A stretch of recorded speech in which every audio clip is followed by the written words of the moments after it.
This week's episode of the Heating Up podcast, the Final Four is set.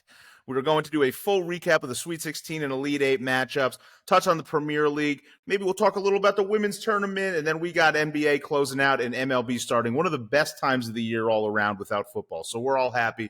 And then we're going to look to continue our super hot streak on Heat Check.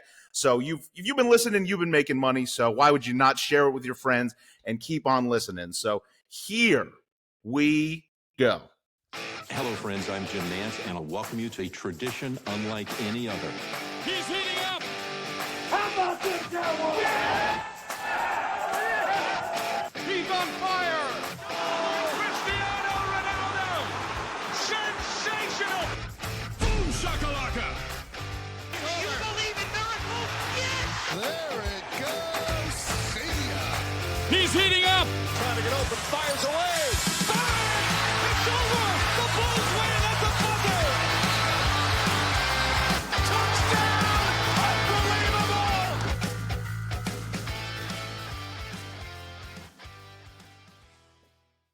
We are jacked up here today on episode 46 of the Heating Up podcast. And before we get into our Final Four and all the excitement from the weekend, got to touch on the Premier League because she is back and Tottenham is making me stress as ever. I'm still sweating from that 1-1 draw we just ended at West Ham. So basically last week I didn't have anything. Then there have been 2 games in the last 4 days. So I've been stressed out.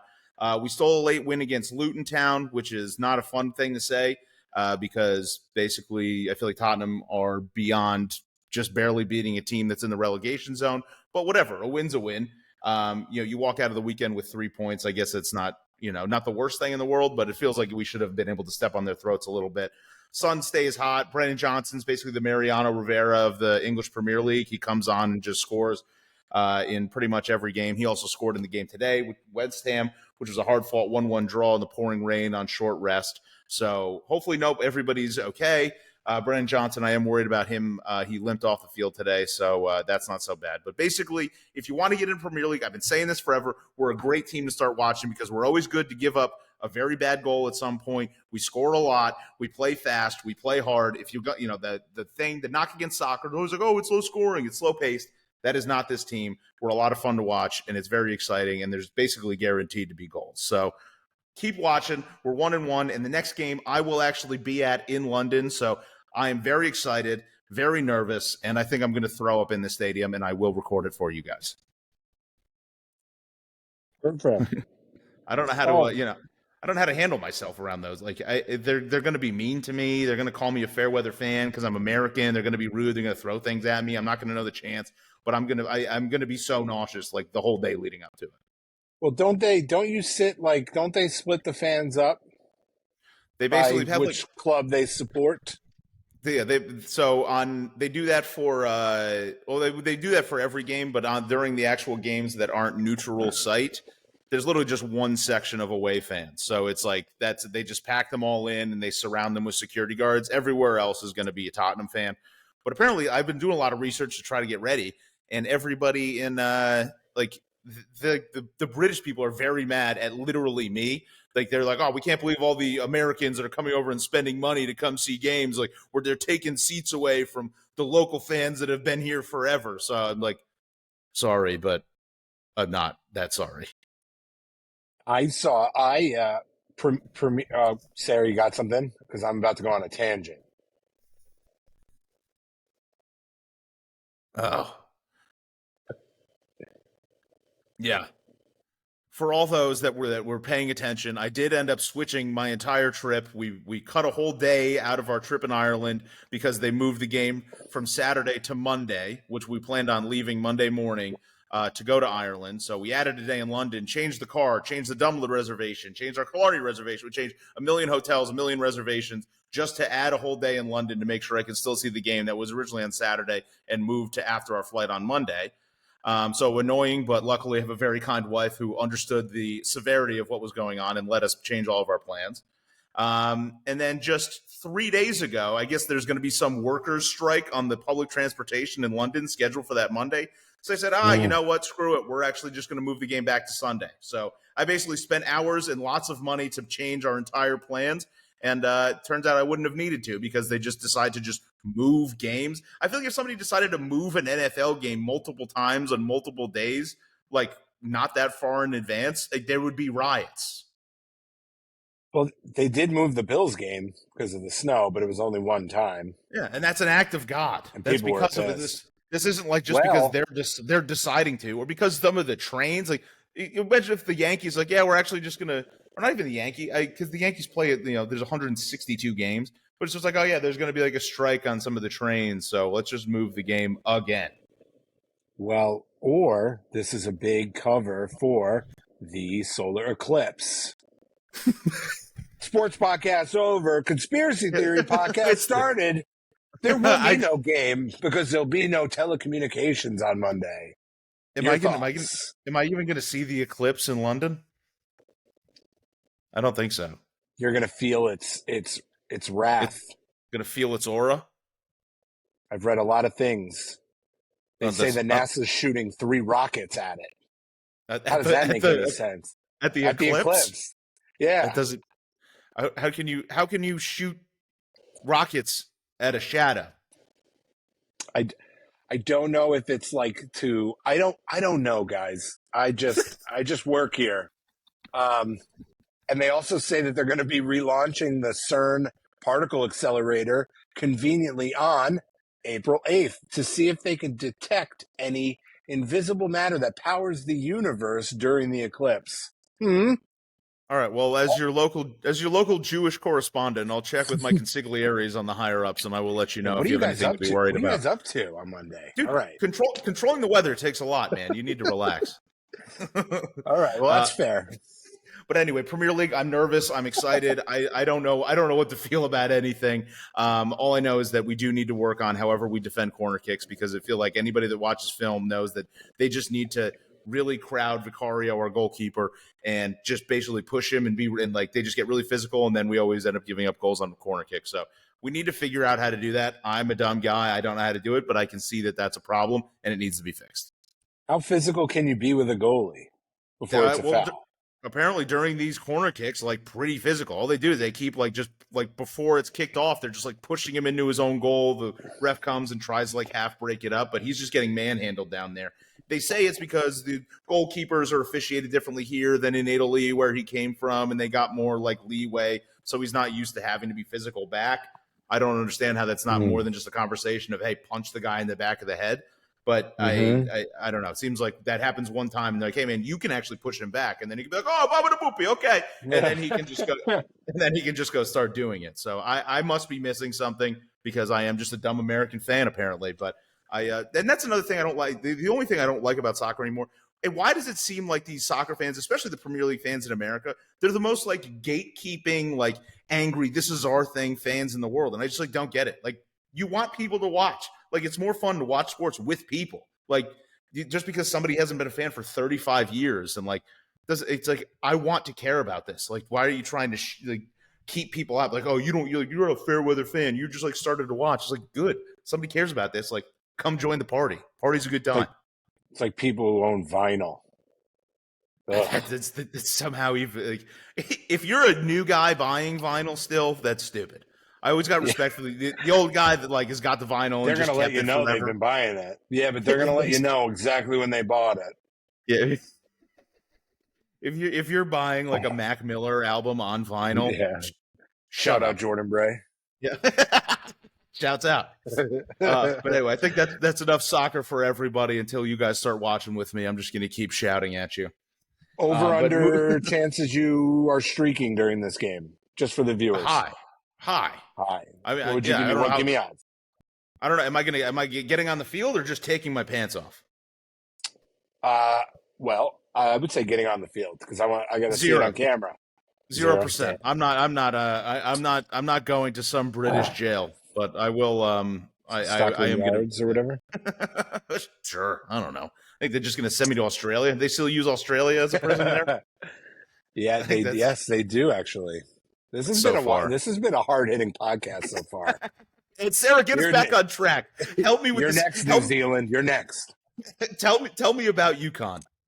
Tell me about UConn, Sarah. We need to move on. The Sweet 16, Elite 8 happened. We got our Final Four all set.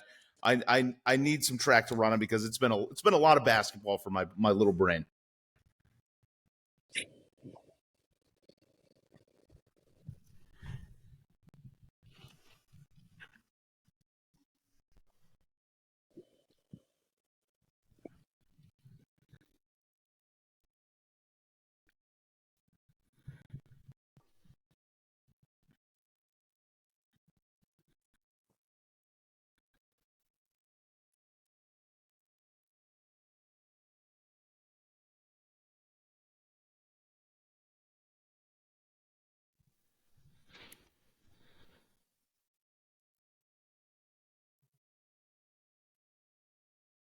Yeah.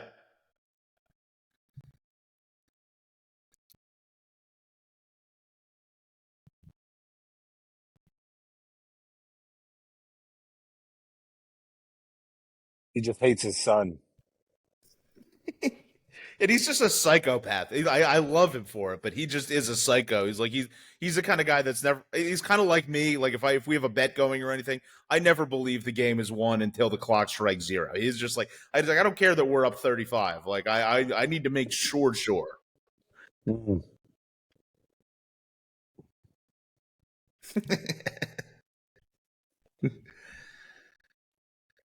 Oh yeah. Got to sweat those out, yeah. And yeah, Clemson, they were fun to watch, but that was too bad. I was kind of rooting for them. I guess I don't really know who was rooting for Alabama aside from like Alabama fans. It's like I know it's a completely different sport, but just like all the success they have in the sports arena with football, you just feel like they've already like their fans don't deserve this. So it's like I didn't feel like I was rooting for Clemson.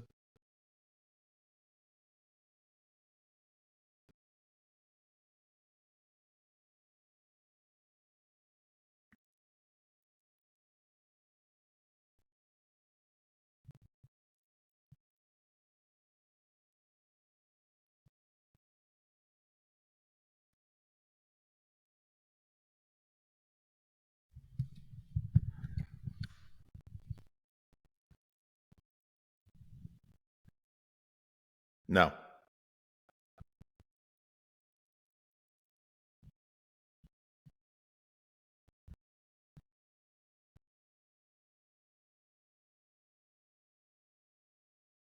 I certainly hope so. They're gonna have a tough time. Like they're like remind me not in terms of skill, but in terms of like a run that I could like equate it to. Like the Warriors with Mark Jackson before they won the finals, and it would be like they could win so many games, just shoot the lights out. But then, like when things would get serious and push through like real games, they still wouldn't figure out how to get it over the mountain. And I think what's going to happen with Alabama here is like they have been on a shooting like a stretch, like an unbelievable stretch, but now they're going to go in and face Klingon and guards who are going to get out on the shooters and get hands in the face and recover well on screens. I think it's going to be a bloodbath. And like Hurley wants it to be. Like he is like I don't know who pissed him. Like why is he so like he wants to kill everybody, but he is on I guess when you got a team this good, you got to do it. Yeah.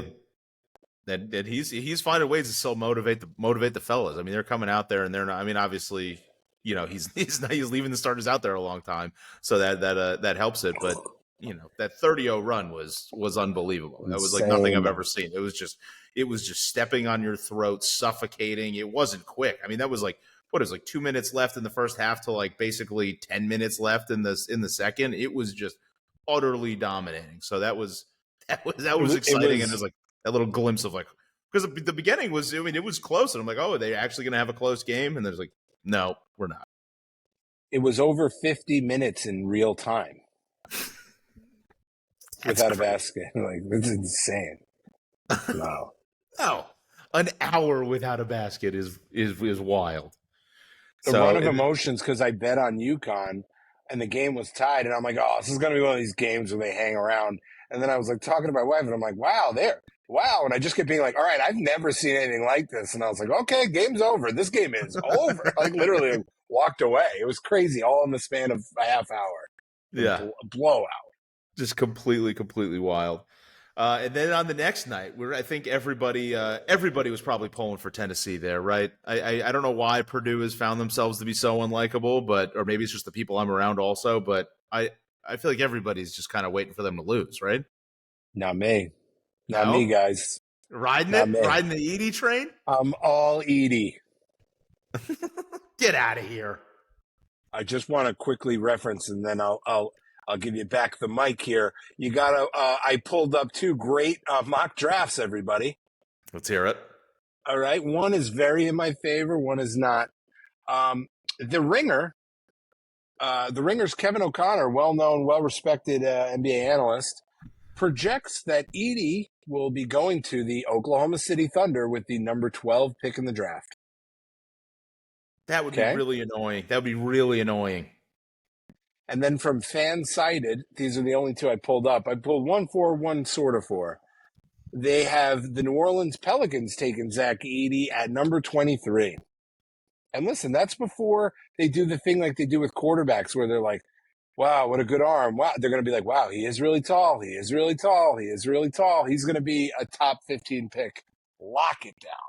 All right, so who's a funnier Tweedledee and Tweedledum combo? Edie and who's the skinny dude that was from Gonzaga? Yeah, Edie and Holmgren or Edie and Jesus Christ, my brain is just no. I was gonna say the dude on the Pelicans blew out his shoe. Duke Zion. Yeah. So Edie and Zion. Either way, that's just a hilarious combo. And so counterpoint to that. Zach Edey's full name is Zachary. Do you know how he spells Zachary? No. Oh. Not even. Z-A-C-H and then just R-Y. Zachary. There's no second A. It looks insane. So Zachary, maybe Cheyenne is his middle name, but there's also no E after the Y. So it might be Zachary Cheyenne or Zachary Shane Edey. So how do you feel about that, Mike? Is that dropping you in the second round? It's going to be – I'm going to need to probably make sure I'm near my TV to make sure they pronounce it right when they do draft him in the top 15. Adam Silver's warming up right now, working on that because he knows he's doing it day one. I don't know, 40 points. He was really good. He moves really good. Everything I said sticks. If they kick the shit out of NC State, he's going top 10.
Yeah, and him and DJ Burns have the exact opposite issue, where it's like Zach Edey plays super physical and somehow doesn't get a foul called on him for 30 minutes.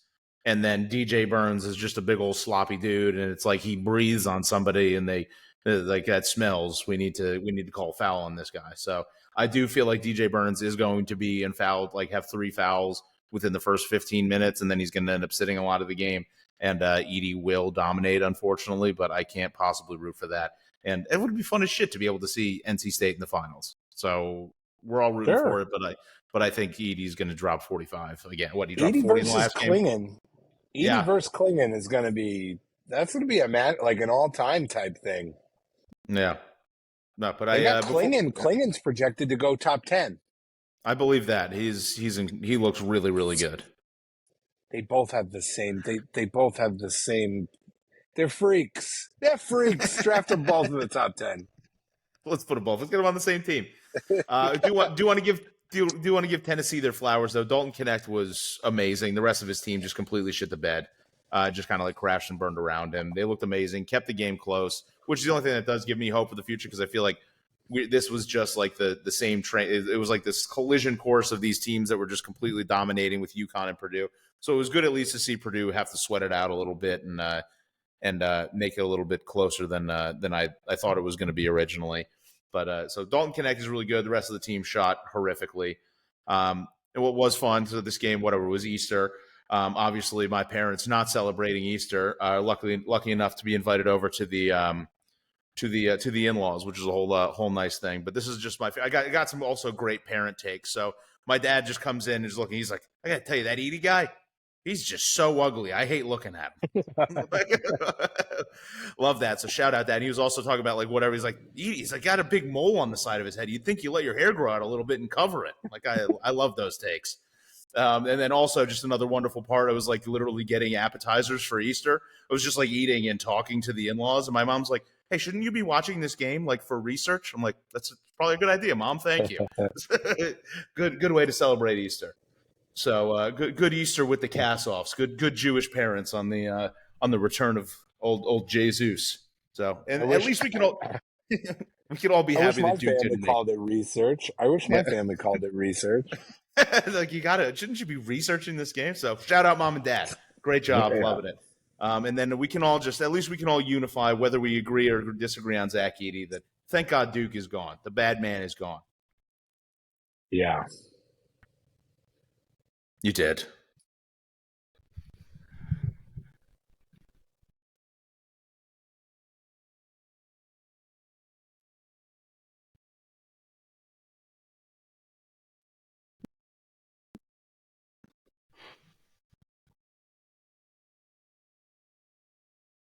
Yeah. Yeah. You're right. I researched myself to death, and I'm like, I just was looking for any stats to say that Duke was going to lose. I was just a game too early. Before we move on to talk about anything else, I guess we can still, we've kind of talked about it already. Our Final Four national championship predictions. I believe, we've kind of all talked about it. You guys think there's going to be any way other than UConn and Purdue meeting there? Who do you think has a better chance of winning, Alabama or NC State? NC State.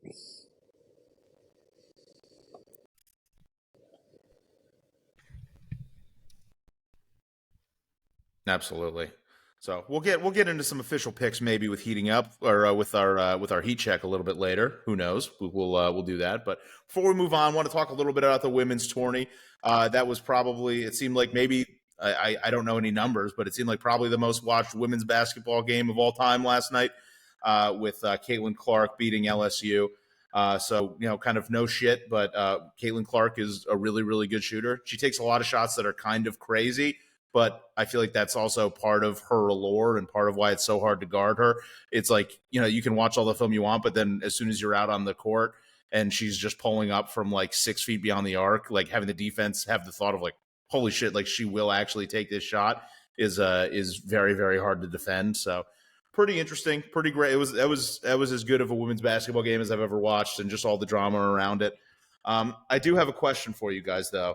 Us being from the Albany area, is it good or bad to have these events in Albany? Because sure, maybe it's good for the economy and local business, but there are just 1,000 strays that Albany keeps catching in these things. Every interview, somebody's like, oh, why don't they go find something to do in Albany? It's like, well, that's going to be pretty hard to find anything enjoyable to do in Albany. I'm not saying Albany's great, like the greatest city in the world by any means, but anybody who like just learns about Albany from the way that sports announcers describe it thinks it's probably just the most horrific dumpster fire of a town anybody's ever been to.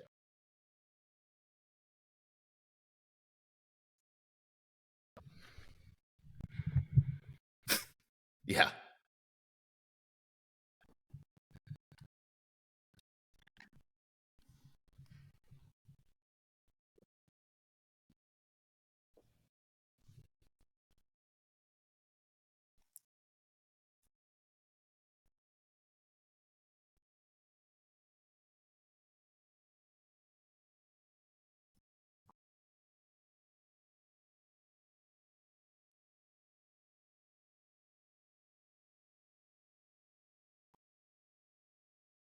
All right, good point. Yeah. I feel a little better.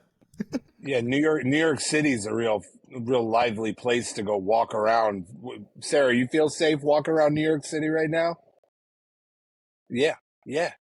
Who cares what Rebecca Lobo thinks? Honestly, though, downtown Albany kind of stinks. And I thought Yes. about it because I was like, wow, that's pretty crazy. She shouldn't have said that on national TV like that. Like you should be like, I don't know, get some media training at all in your life. But downtown Albany, the area around the Times Union Center, except for Maurice's Deli, which is a great spot, everybody. Shouts There's out. really not a lot to do. I like the beer garden down there. But if you're thinking where these people are, they're probably staying at the isn't there a hotel in the convention center? I think there might be. Right. So they're probably right there. So they're going there and down Pearl Street. And no, it really isn't that great. Right. They're just staying there at the crux of all those intersections on the highways and stuff. And I mean, I'm walking around punching random people in the head, so it's probably not so much fun. We're just pretty trying scary. to keep up with NYC. Yeah. So I don't blame them too much, but it was, overall good. I think the stadiums were probably sold out. I know the tickets were hard to get. So hopefully it was fun. Hopefully the players at least had a good time. And I've changed my tune. So basically I've been watching Kim Mulkey. Haven't been a huge fan. Obviously you hear all the stories coming out. I just thought she was a bit of a homophobe, maybe a little bit more of a homophobe, one of those things, having to come out and say, I'm not harder on any of our gay, my gay players.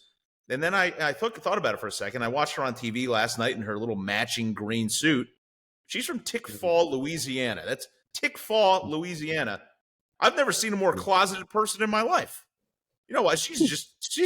Kim Mulkey is just this a misunderstood lady. Nobody wears that suit. She's just from down home Louisiana, middle of nowhere, the sticks. I think I looked it up. She's a town of like 692 people. That's not a town where any feelings that she had would be approved. So I want to get it out there. I want to be the first to say, Kim Mulkey, you can be honest with us. Be honest with yourself. It's okay. Nobody's going to hate you. If anything, we might like you a little bit more. So Kim Mulkey, deeply closeted. Come on the pod. Come on the pod and come out to us. Let us be your Sherpa up the mountain of homosexuality. Well, no takes there, Mike. We can do it. We can talk to her next year when the Final Four is in Tickfaw, Louisiana. We will 100x the population of Tickfaw, Louisiana. Yeah, so, good for them. That was my own take. I just saw that suit and I'm like, there's no way a lady in a matching green suit is a homophobe. Couldn't be. Not on my watch. Moving on to the NBA. So big boy basketball. I just looked it up. It's kind of 12 more days of the regular season. That is it. We are coming to the close. It is very, very close to the end.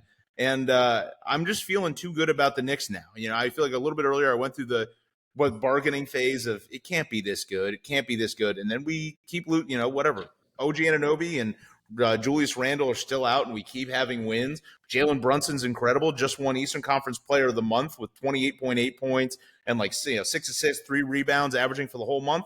He's just amazing. So are they going to rip my heart out, Mike? I need you to tell me, is there any real world where they might make it to the Eastern Conference Finals? Yeah, definitely. There's definitely a world where that happens. The Miami Heat gave you the blueprint. You bully the shit out of the Boston Celtics. We have to have Jalen. We have to have a player that can do that the same way that Jimmy Butler did. And I mean, is Jalen Brunson Jimmy Butler? I don't know. I hope. Yeah, but they have to be like collective, like a collective bully. Like DiVincenzo's got to be a bully. Everybody's got to have that Tom Thibodeau whatever, and they got to get OG healthy. And Julius Randle can't come back and get the ball and be like clear out. You got to hope that he's a team player, which depends on the game for Julius. Debatable. Yep. But I mean, the East is wide open. Joel Embiid's coming back. Is he? Is that official? Yeah, tonight I think. Wow. Embiid's coming back. I would bet against the Sixers. I don't know what the line is, but it's gonna jump up for him. He's gonna play like 12 minutes and be like throwing up because he's out of shape. Would be my guess. I know what injured rehabbing Joel Embiid looks like. Can't fool me, NBA. The Orlando Magic are beatable. The Bucks are beatable. The Celtics are a juggernaut, but they're soft. That's how you beat them. Yeah, I just feel like we're going to get a bad first-round matchup. I'm scared of the Pacers. I'm scared of the Heat, obviously. And then the Sixers can, if they can if they can be healthy, like they can, of course, just step on our throats. I just feel like we're going to end up running into a buzzsaw at the wrong time, and we're not even going to get a chance to play the Bucks or the Celtics. But I watch the team and I get so excited. They look so good, but I feel like I know better than to get myself as excited as I feel. Philly is favored by 3.5 against the Thunder, guys. Give The me Thunder a are very break. good. When did they play last? Did they play yesterday? What's today's date? The 2nd? Today's the second. So the last time they played was against the Knicks. Oh my God. Guys, bet Oklahoma City. Bet it fast. Bet I love bet OKC. it multiple times. We could do that. Sarah, how you feeling about your Heat? Looks like they're going to be in a playoff game or play-in game. Currently sitting in the 7th seed, but there's just like one or two games that separate everybody between like the 5th seed and the 8th seed.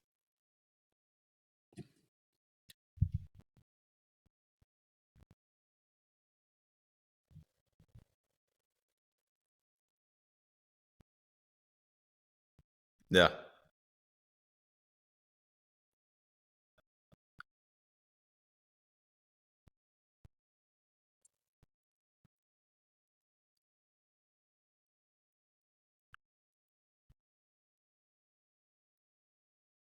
I believe you. I Amen. believe you. And then are the Celtics, are they just due for an epic collapse? Things have just been too good all season, right? They're 32-3 at home. That's insane. Porzingis gets hurt, and they're a totally different team. It's true. Still, I You mean, know? Jaylen Brown is good. They're Yes. every like. I don't know. I hope so. It would be fun. There's a few things in the world I like more than sad Boston fans, but I just feel like this. I keep waiting for the collapse. I keep waiting for them to slip up. I keep waiting for something bad to happen in the regular season, and it just hasn't yet. But we can all hope. We can all hope. If they make the finals and they get Denver, I think Denver's going to beat them like 4-1. That might be my idea. Like if the Knicks aren't making it, I like that. Yeah, Denver does not like. Denver is going to come in. Jokic is going to have his plane ticket booked for a certain day to go back to Serbia, and they're just going to wax the Celtics. That's really what I think. Hopefully Michael Porter Jr.'s brother will bet on them to win. Right. Yeah. Fingers crossed. What a guy. But we'll be paying attention. We'll follow in the NBA playoffs. NBA playoffs was really when we hit our stride last year. We came up, we started during those NBA playoffs, the podcast coming up on a year. So that's always fun. We're familiar territory. And then also MLB started this week, which is always exciting. And especially as a Yankees fan, sitting 5-0, I am fucking pumped. Yankees are so hot right now, looking amazing. Starting pitching's a little worrisome with Cole being out, but I'm already just all the way in on Juan Soto. He hits the ball all over the park. Having at bats reminiscent of the old Yankee glory days, seeing lots of pitches, working the count, getting on base. All the guys at the lower end of the lineup, just like Volpe and Oswaldo Cabrera having like amazing starts to the season always looks nice. So it's like we're 5-0 and Aaron Judge has basically done jack shit. So I feel like we're only going to continue to get better, and hopefully LeMahieu can come back and get back into his batting title winning form. So I'm excited, and it just feels like we're a little bit out of that. I don't want to pile on him, but I kind of call them like the Joey Gallo type Yankees, where it's just like home run or strikeout, and it's way more strikeouts than home runs. Because every time you see the interview with Joey Gallo, it's always very, very sad. And he was always like, "Oh, is there anything you'd want to like change about your career?" It's just like my entire duration at the Yankees. It's just like it makes me depressed and sad. But I hated watching that type of baseball where it's just like feast or famine with Stanton, Judge, and then and then like Gallo through the heart of the lineup, where it was just like strikeout. So this is just like working counts, playing smart baseball, and Juan Soto is just fucking incredible. So I'm so pumped. I'm very, very excited, and I think we may never lose a game. 162-0. You're on pace for that. Yeah. Right now. I just checked. Just did the math, Sarah. How do you feel about that? Does that math check out?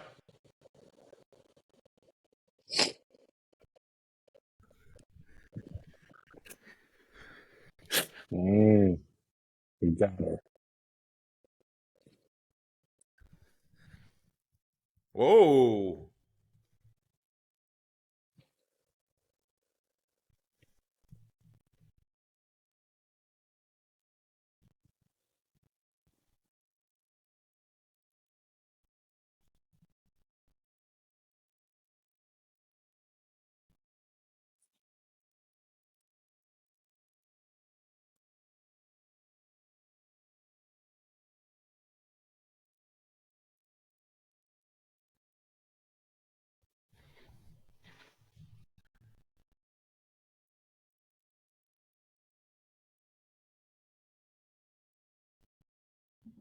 Yeah, I don't hate the Orioles the way that I despise the Red Sox. So I don't want it to seem like I'm just like, oh, little Orioles. But they just don't bring out that vitriol in me that the Red Sox and even the whatever the Rays with their like kind of continued success do. So I would much rather have it be Yankees and Orioles at the end of the season battling it out to see who wins the East. We will leave that at the door. Never forget Roberto Alomar spit on one of the umpires. Don't forget that as an Oriole. Oh, Shame. all right, fuck the Orioles. Shame. Shame. Other news are, how are the Mets already this bad? I don't like. I feel like the past couple of years, like last year, I think was their closer got injured in the preseason, and then now it's like 4 games in, they've already got like 1 hit, and the fans are just so ready to be like, oh, it's going to be a long season. It's like it just started. Like, I'm tongue in cheek being like the Yankees are never going to lose a game again, but like the Mets fans really seem like they're just already like fully 2 feet out the door. Yeah, they're terrible. That was an easy bet. I took the Mets opening day to lose, and they only got 1 hit. I was like, the Mets. I mean, they lost Scherzer and Verlander. Do they have both of them? Verlander. Yeah, last year they got rid of them Scherzer, both last year, and then whatever. And what's his name? DeGrom. Yeah. I mean, they're a disaster. Yeah, they traded him last year to try to get something in back, and yeah, it's sad. And then it's going to be also really sad when Alonso probably moves on or gets traded somewhere, and then they're really just left with nothing. It's really to the point where I just feel bad for him. I don't know why. I wouldn't hate seeing him on first base, would you, Sash? No. Well, I mean, yeah. Old school Yankee move. Him and Rizzo splitting time. I do love Rizzo, so it's tough. But he's Rizzo's not a young guy. He's like 36. It's a logical replacement. Yeah. And then the only other thing I have is like the A's blatantly tanking is crazy, and I feel like it's just rude to the players, and I feel bad for them. I think they're not even hiding it. The guy Estuary Ruiz, I'm not sure how to pronounce that. It looks like estuary, like the river delta. But Estuary Ruiz in the first series was batting .429 with a 1.232 OPS throughout their whole first series, and then just yesterday they optioned him to AAA. Nice. So it's like it's a wild move. You have somebody that's batting .429, a young guy, like exciting, and then they just send him down to AAA. It's like that. They're not even trying to hide that. That they're just like, yeah, where we want to lose. It's sailed them right down the estuary to AAA. Yeah. So, Sarah, any other MLB cleanup there? We'll obviously be following along through the rest of the season, but I think we still have like 8,000 months until baseball really gets interesting.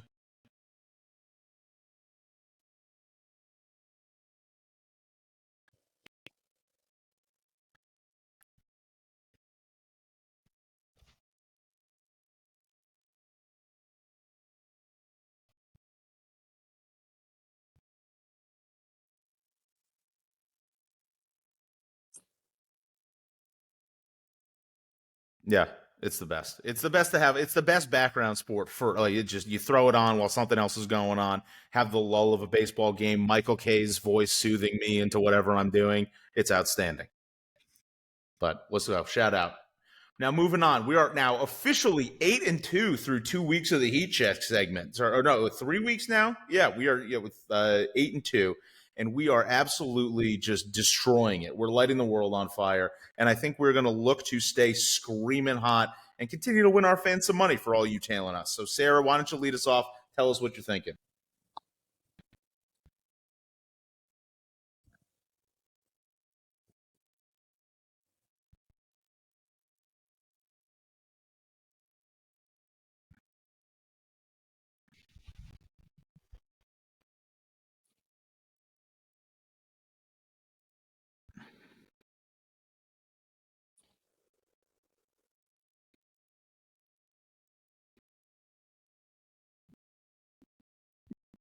I got to tell you, I'm with you. I'm going to keep betting it till it bites me in the ass. I couldn't agree more. Mike, what were you saying? I think it's going to end up over 13.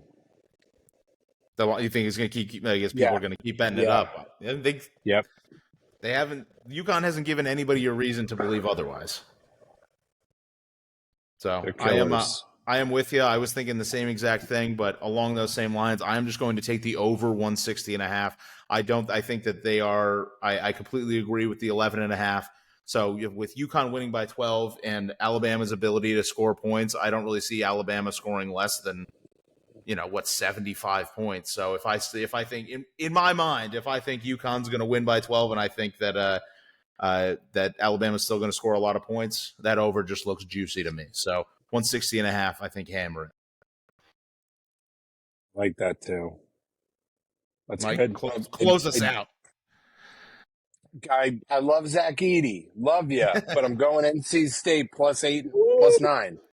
Taking the points.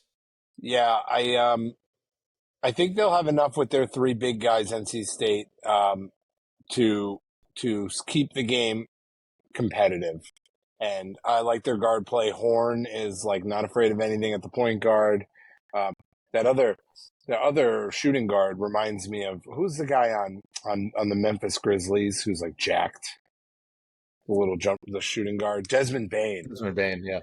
He looks and plays like Desmond Bane. He's got a jump shot like him. And I just think they're not afraid. They've got Team of Destiny written all over them.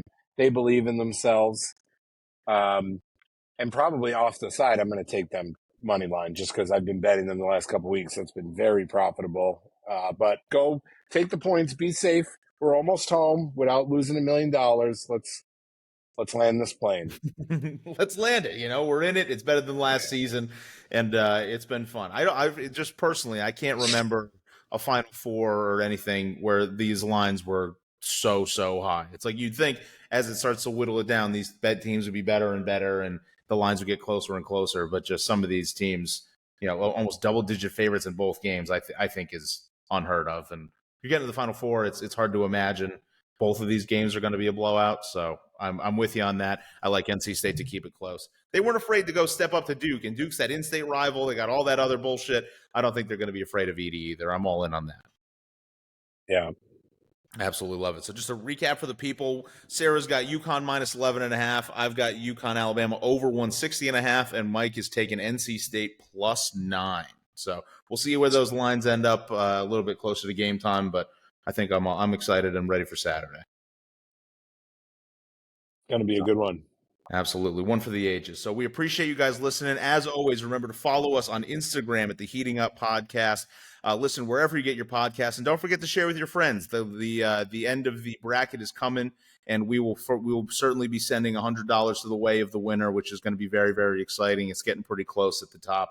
A lot of people with UConn there, so we'll be able to see how that all shakes out at the end. But again, follow us on Instagram, the Heating Up Podcast. Follow us on TikTok, the Heating Up Podcast, and share with all your friends. Let's keep building these listeners. We appreciate you guys. We love you, and we will talk to you next week.